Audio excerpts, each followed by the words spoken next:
Chers élèves, chers apprenants, on va continuer avec les types de plans, cette fois-ci avec le plan explicatif.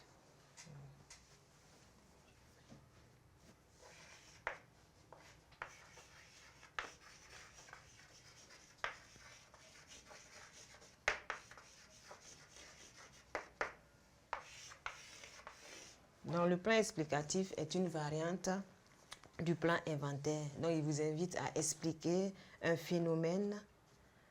Bon, la démarche se veut progressive, donc il faut aller de façon progressive dans l'intention d'explorer tous les aspects du sujet. Donc, tous les domaines, tous les niveaux. Voilà, étape par étape, simplement.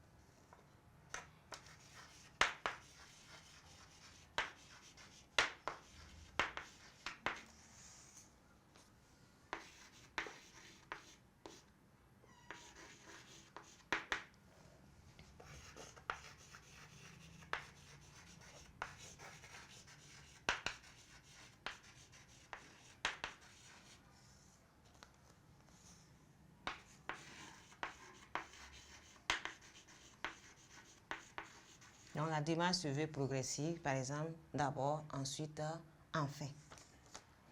Mais d'une part et d'autre part, il faut procéder de cette manière.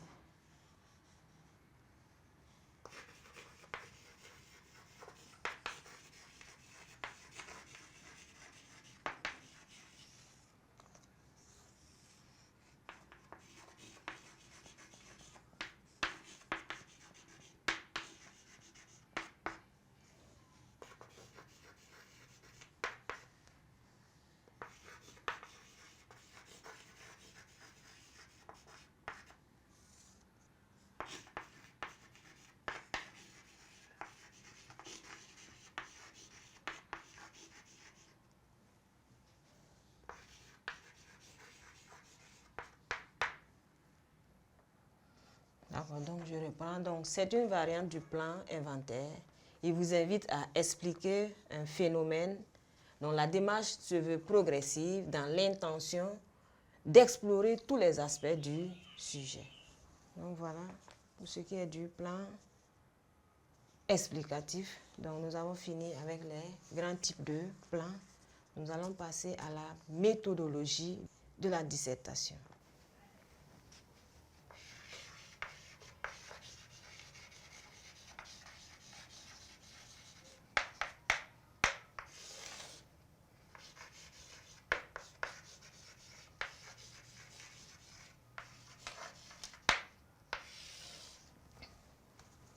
Donc, la méthodologie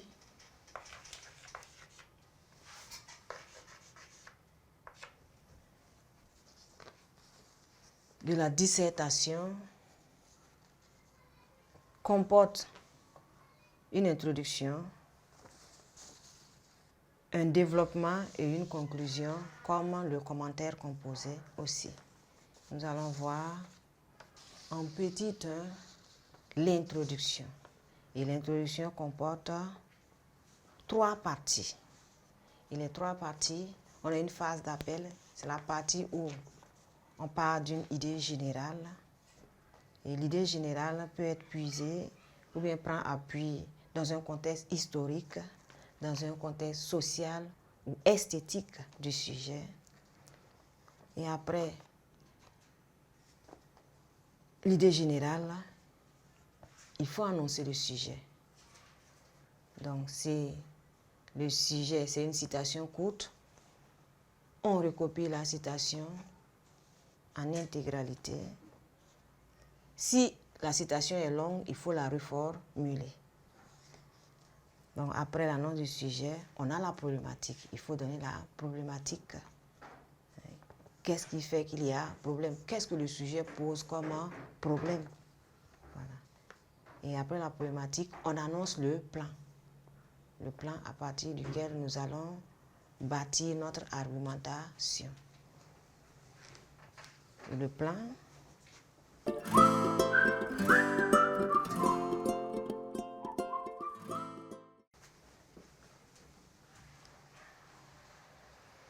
doit être annoncé de façon claire, présenté de façon claire le plan, de sorte à ce qu'on puisse l'utiliser dans le développement. On puisse l'utiliser dans le développement, ou en début de développement, pour pouvoir faire l'introduction partielle de chaque partie. Voilà. Donc, je vais mettre l'introduction au tableau.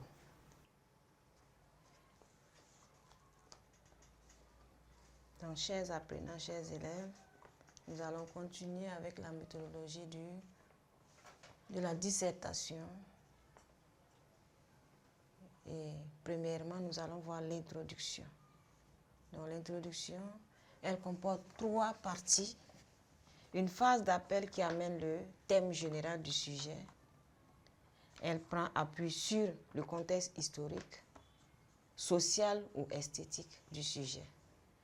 Elle doit éviter les formules trop vagues du genre de tout temps, depuis que l'homme est l'homme.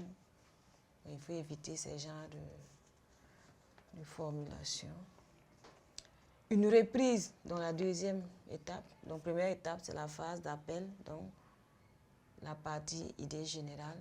Ensuite, une reprise du sujet, la deuxième partie de l'introduction, qui consiste à recopier le sujet s'il s'agit d'une citation courte et à la reformuler s'il s'agit d'une citation trop longue ou d'une question.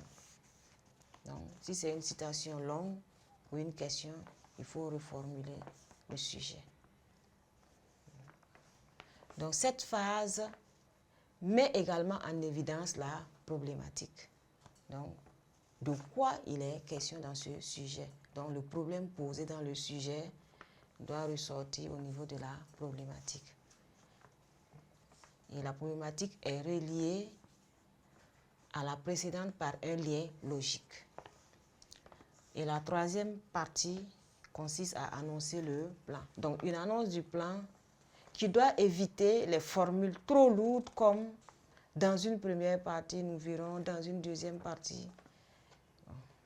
L'annonce du plan doit être clairement présentée. On peut adopter une présentation du type d'abord, ensuite et enfin. Ou une formule indirecte du genre, on peut se demander si et si.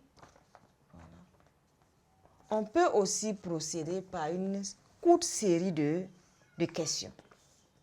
Voilà. Donc, si vous posez 2 questions, vous aurez 2 parties. Si vous posez 3 questions, vous aurez 3 parties dans le développement. Et chaque question renvoie à une grande partie. Et l'introduction ne doit pas comporter d'argumentation. L'argumentation, c'est au niveau du développement. Donc, voilà. Donc, il y a une étape que j'ai sautée, que je vais vous expliquer. Donc, lorsque vous avez le sujet, pour bien comprendre le sujet, il faut d'abord souligner les mots-clés. Après avoir souligné les mots-clés, il faut les définir. Si vous les définissez, vous allez pouvoir reformuler le sujet de façon claire, de sorte à comprendre le sujet. Et si vous comprenez le sujet, vous allez pouvoir trouver la problématique qui va vous servir dans l'introduction. Et en même temps, donner les différentes parties de votre analyse au niveau de l'annonce du plan. Voilà, c'est cette partie que j'avais sautée, que je tenais à vous expliquer. Donc, on a fini avec cette partie concernant l'introduction. Nous allons passer à la deuxième étape qui consiste à vous dire comment se fait le développement.